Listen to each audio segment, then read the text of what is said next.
பெத்த தாய்க்கு அவன் துரோகம் பண்ண எந்த பிறவிலையும் நல்லா இருக்க மாட்டான். தாயின்னா அருமை தெரியாத இருக்கிறான். தாய்க்குள்ள பாச நிகர் எதுவுமே இல்லை. அதை கொண்டு நடுத்தருவில் விடுறான். அவன் எத்தனை பிறவி எப்பிறவி எடுத்தாலும் சரி, அறிவே இருந்தாலும் செத்து போன அறிவாளியா தான் இருக்கணும். அம்மாவை முடிஞ்ச அளவுக்கு நீ பாதுகாத்துக்கிட.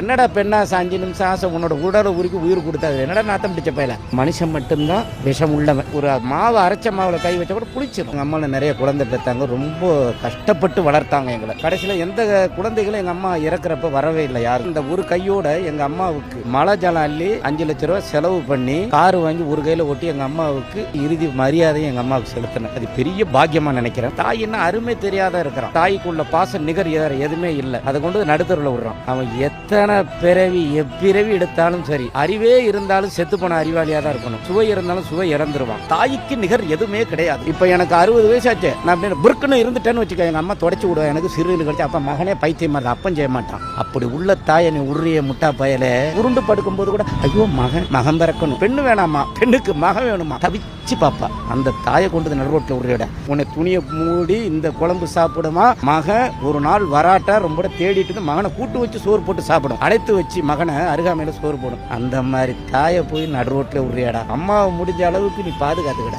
என்னடா பெண்ணா 5 நிமிஷம் ஆசை உன்னோட உடலை உருக்கி உயிர் கொடுத்தாது. என்னடா நாத்தம் பிடிச்ச பையல.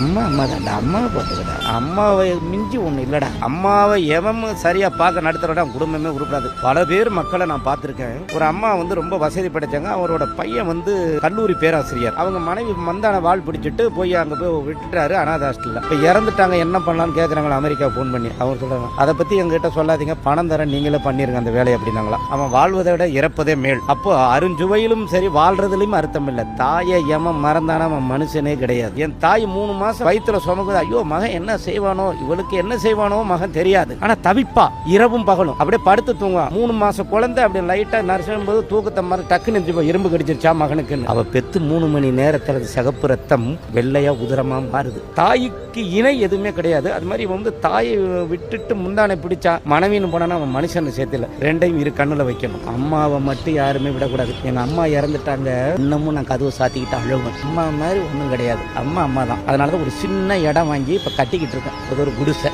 ஏன் அது கட்டுறேன்னா எங்கேயும் இருந்துடலாம். எங்க அம்மா செத்த சுடுகாட்டுல எண்ணெய் எரிக்கணும். அதனாலதான் நாங்க இருக்கேன். பெத்த தாய்க்கு அவன் துரோகம் பண்ண எந்த பிறவிலையும் நல்லா இருக்க மாட்டான். அந்த நாடே அழிஞ்சு போன நாடு தான் தாயை நடுத்தருவில் விட்டா. தாயை காப்பாத்திக்கணும். எப்பவுமே தாய் காலில் விழுந்து வணங்க. உன் பெத்த தாய் கிட்ட எந்த ஊர்ல இருந்தாலும் ஒரு 4 மணி நேரம் பெயின் பண்ணு. இப்ப நான் எங்க அம்மா இருந்துகிட்டே இருக்கேன். நான் ஒரு வயசுல ஜிருக்குன்னு கக்கூசு போயிட்டு இட்டு தின்னுகிட்டே இருக்கப்ப பீச்சை கையில தொடச்சிட்டு விடு என் பையன் தான் அப்படின்னு. நான் 10 வயசுல ஒரு உரல்ல மூத்திரம் பெஞ்சிட்டேன். கருத்து தெரியும், கருவாட்டு குழம்புல.